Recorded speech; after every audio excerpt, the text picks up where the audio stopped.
Ms. K. Soriano-StaCruz is a professor by profession, certified life and career coach, certified in cognitive behavior therapy, motivational speaker on the growth, mindset, and resilience. And now may I introduce you to Ms. K. Soriano-StaCruz. Ma'am, would you please introduce yourself? Yes.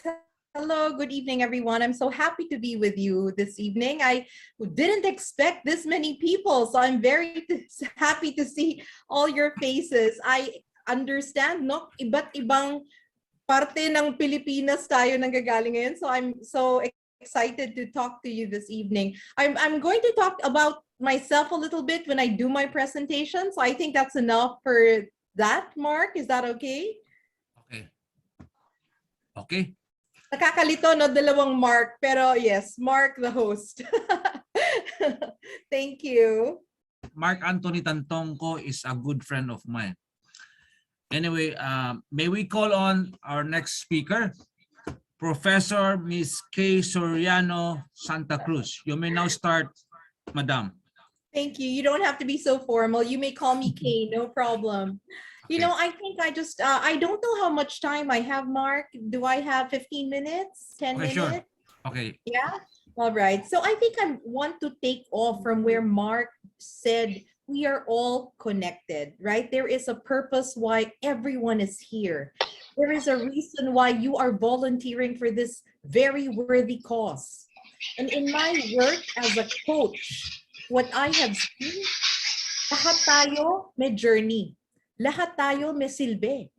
And it doesn't mean kung hindi mo nakikita ngayon, hindi lalabas, hindi mo malalaman. It just means it's not yet time. Lahat ng nakakausap ko, and I have coaches from the Philippines and abroad, different countries in Asia, and even in the US and Canada, lahat tayo, one thing, you know, a lot of things in it different, no? Pero lahat tayo may kinakatakutan. Lahat tayo may pangarap. Maybe hindi pa very solid, very clear, pero lahat tayo may gusto sa buhay. And in general, we all want good lives. I want to share my slides. Is that okay, Mark?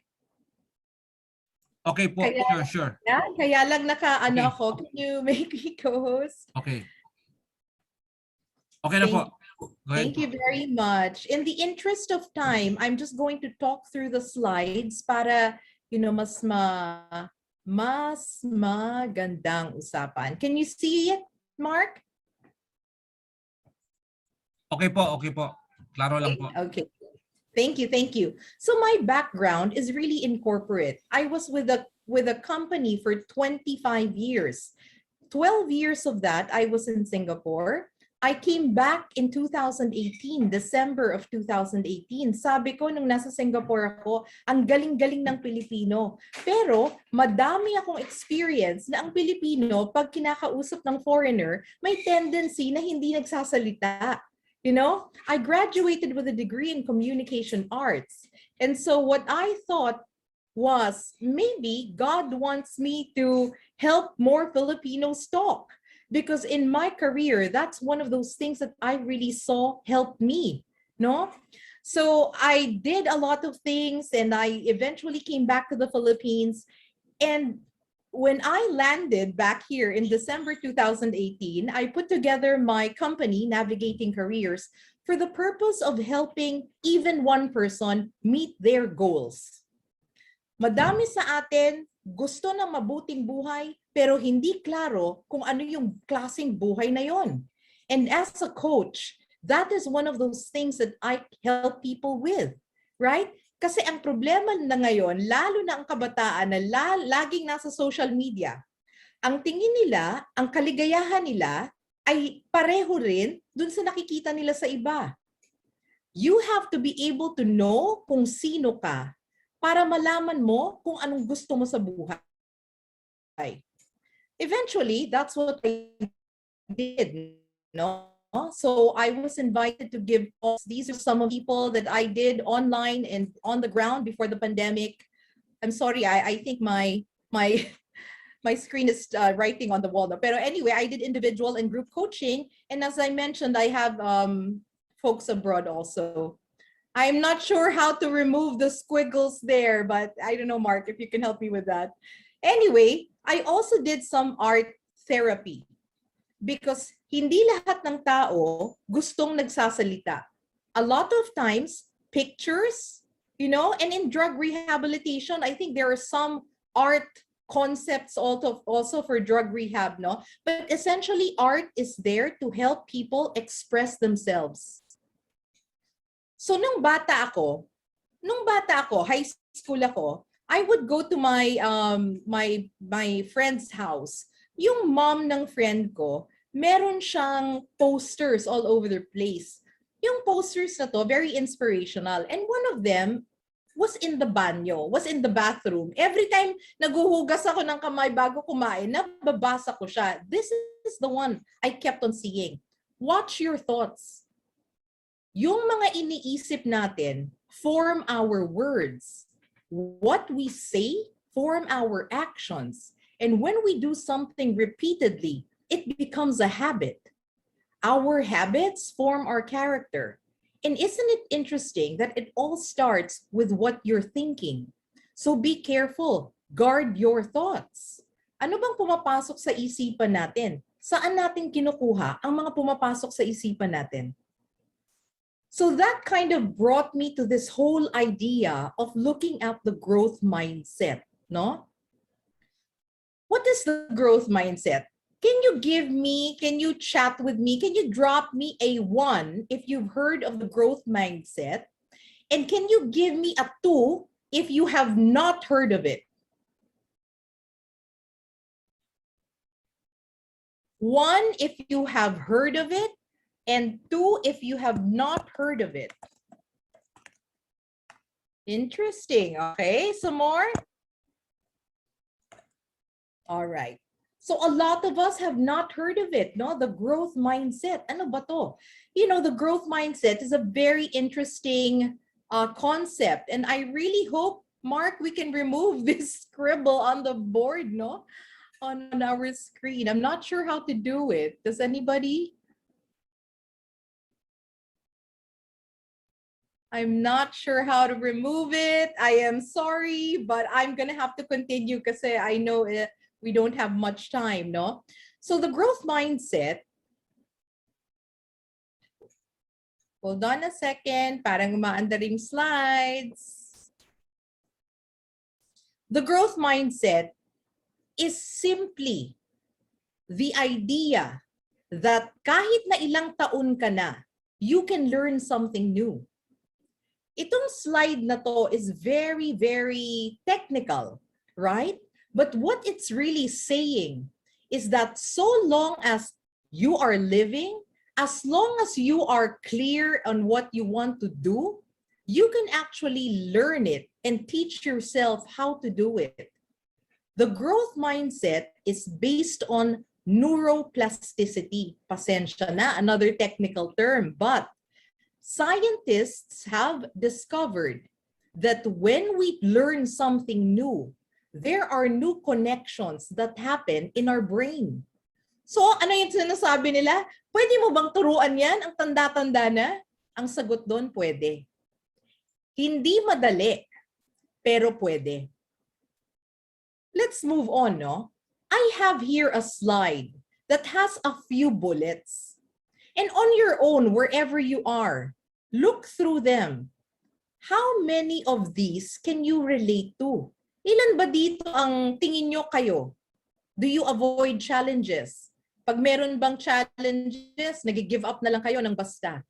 Pag meron bang tao na gustong magsabi ng feedback sa inyo, medyo hesitant ba kayo dahil feeling nyo, nako, accusatory yan or I will be offended? No? I know, Mickey, there is a pen icon. Click on, okay, then a menu will show up, then select the eraser icon. Mickey, thank you. There is a pen icon daw. Okay, click on it. And then a menu will show up, then select the eraser icon. Okay, is this the one, Mickey? Yay, Mickey saves the day. Thank you, Mickey. Good job. So anyway, right, going back to our slide, look through the choices. Ilan dito ang tingin nyo, kayo. Look at this next slide. Okay, wait, Mickey. I have to remove the eraser na naman, ano? All right.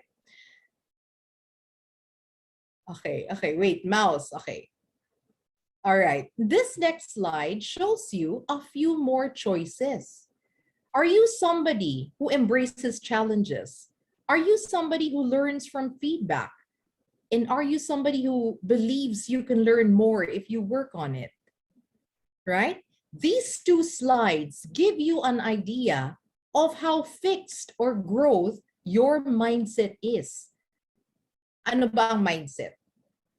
Can somebody tell me anong mindset? Can you chat with me on the chat box or unmute yourself?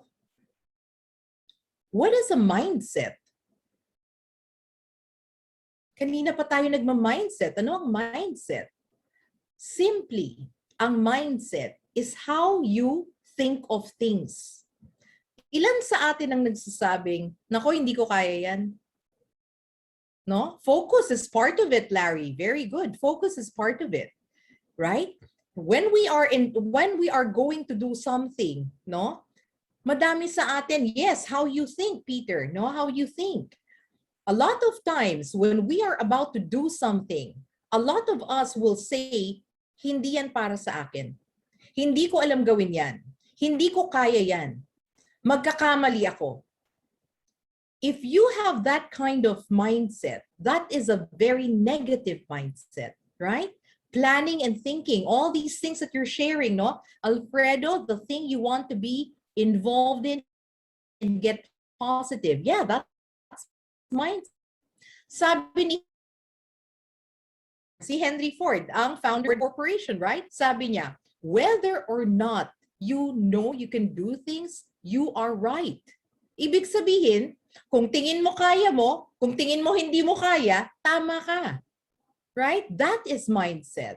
Thank you for all the things that you're sharing with me now. That is mindset, no? A set of beliefs that shape you, Sarah. Very good. Sky says how you think, feel, and behave. Very good. So, alagaan nyo ang mindset nyo. Your mindset is your thoughts. Remember what I said earlier? Your thoughts determine your future. That is why it's so important to take care of your mindset. What is the proof that every one of us has the potential to learn something? Every one of us, every single one of us was a child one time.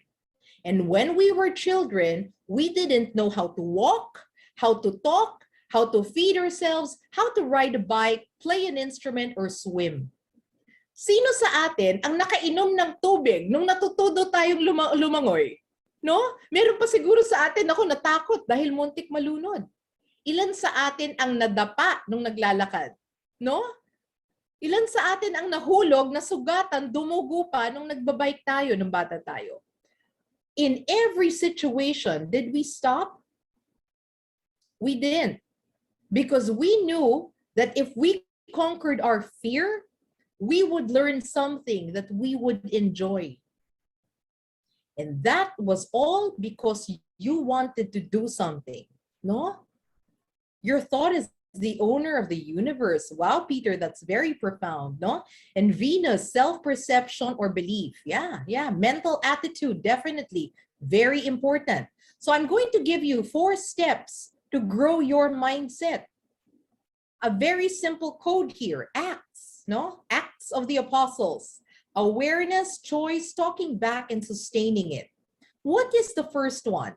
The first one is about recognizing what we are thinking because it's so important. Ang dami sa atin, I might fail. Mapapahiya lang ako. Hindi ko kaya yan. Maybe wala akong talent, wala akong skills. Right? Wala pang sinusubukan. Yan na ang sinasabi. Anong mangyayari? Susubukan mo ba? Siyempre hindi. Setbacks might happen. Pwedeng mag-fail. Pero I want you to remember one thing. If you're going to remember anything from me tonight, I want you all to remember failure is a redirection. Failure is not the end of your story.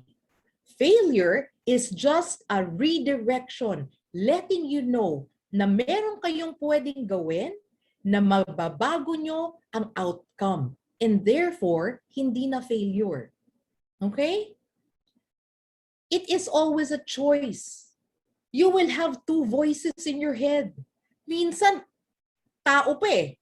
You know, magulang mismo natin minsan. Madami akong kino-coach, very insecure because growing up, mismong mga tao sa paligid nila ang nagsasabi sa kanila, hindi mo yan kaya.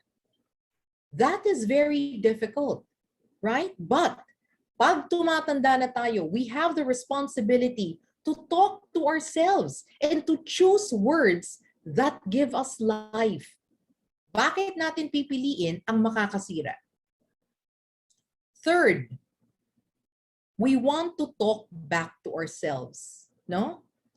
Ano yung talking back? Nung lumalaki tayo, sabi ng magulang natin, don't you dare talk back to me. Huwag kang sasagot. Anak lang kita.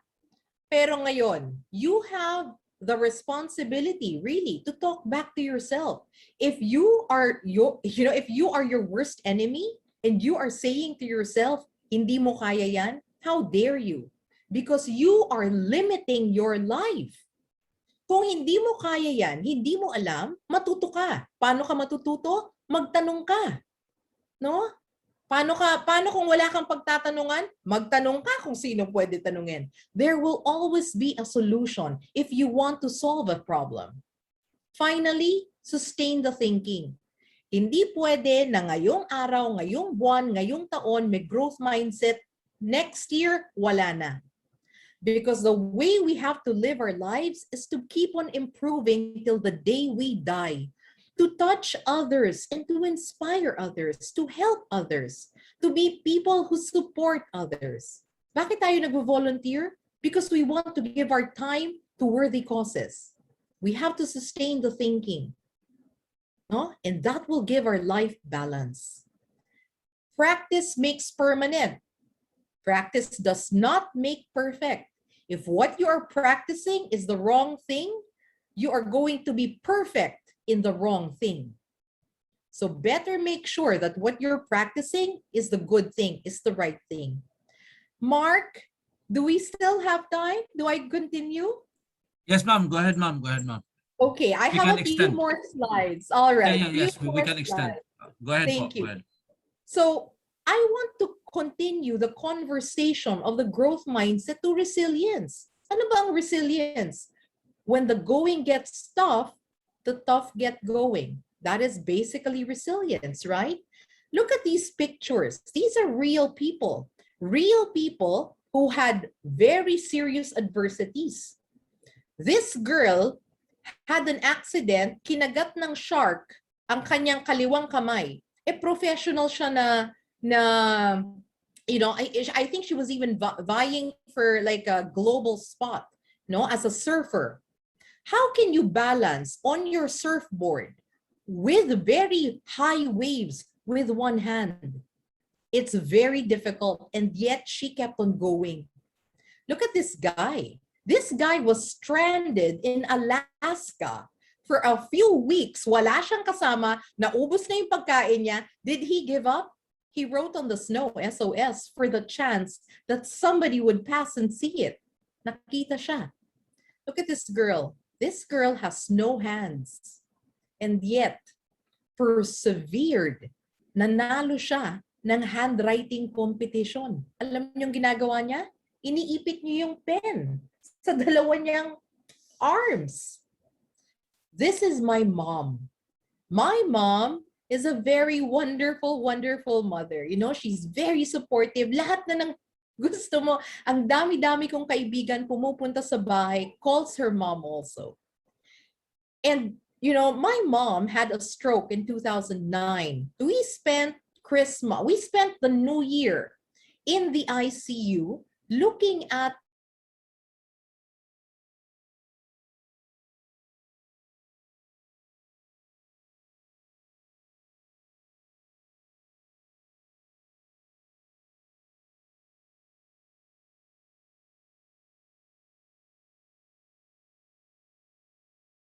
that yung nangyari sa kanya was something that she could use to inspire others.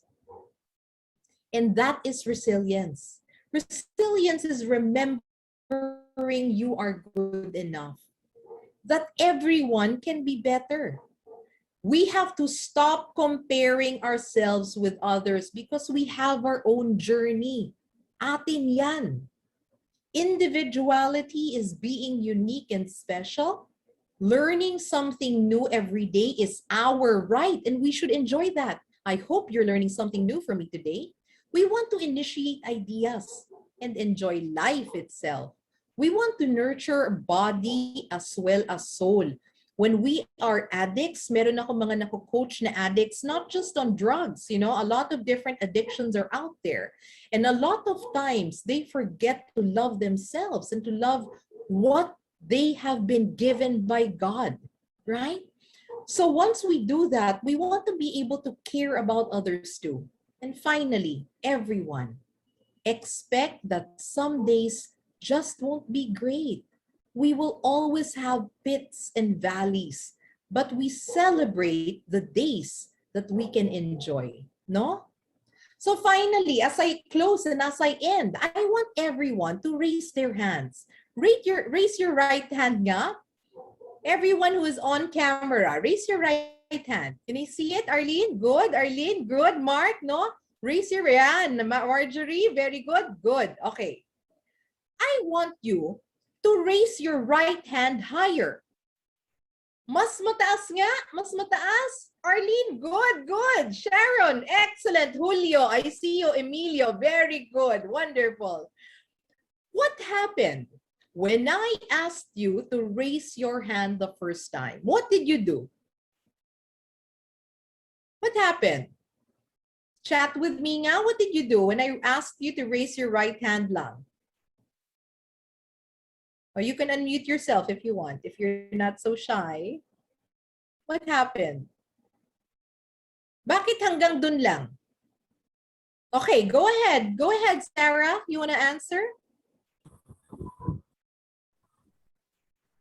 Who wants to answer? A lot of... Sige. Meron ba? Meron ba? O I will just continue. A lot sa camera, kaya hindi ko makapag-raise ng mataas na kamay. Oo. Ikaw ba yan, Paul? Yes, ma'am. Yes, oo, no? A lot of times, Paul, ganyan ang sinasabi ng iba. In fact, ang sinasabi ng iba, para po makita nyo lang, hanggang dito lang ako. Some people say, komportable po ako, andito lang. You know, some people will say, ito lang, sabi nyo, raise lang ng hand. Di ito yung raise ng hand. No? Anong nangyari? Nung sinabi ko sa inyo, taasan nyo nga ang raise ng hand nyo, what did happen? What did you do? Tinaas nyo. And it took a little effort. It took effort for you to raise your right hand. What am I saying here? What I'm saying is, a lot of times, when we are asked to do something, we will always go with what is comfortable. No? We will always do what is very easy. But when something or someone asks you to do more, kaya nyo naman eh. Bakit hindi nyo ginagawa yung mas pa, unang beses pa lang? Think about that. The growth mindset is our process of approaching the world. When we have this, it opens us to a resilient attitude. Ibig sabihin, when we know that we can learn, nagpupursige tayo, sinusubukan natin ang kailangan. But it has to start with a thinking na kaya natin, na pwede tayong matuto. And that is why, for Christ's sake, no, we delight in weakness, in insults, in hardships, in persecutions, in difficulties. Lahat na. Because when we're weak, we're strong. God allowed us to go through the trials because there are lessons in everything we do. And it is only when we have God in our lives that we suddenly find rest. No? So in closing, I am so inspired by all of you who are very involved in this organization. And hopefully, something or a few things of what I have shared will help you in the volunteer work that you are all doing. Thank you so much for your time, for your participation, and for your attention this evening. Thank you, Mark. Okay. That was very inspiring and powerful. Excuse me.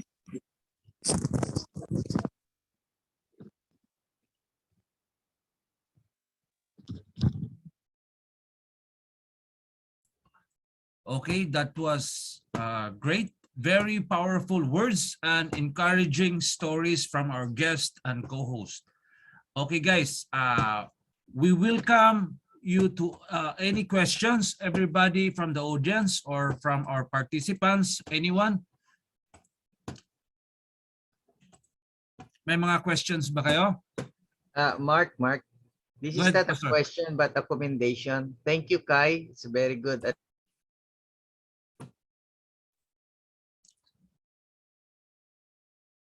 Go ahead, Pastor. Go ahead.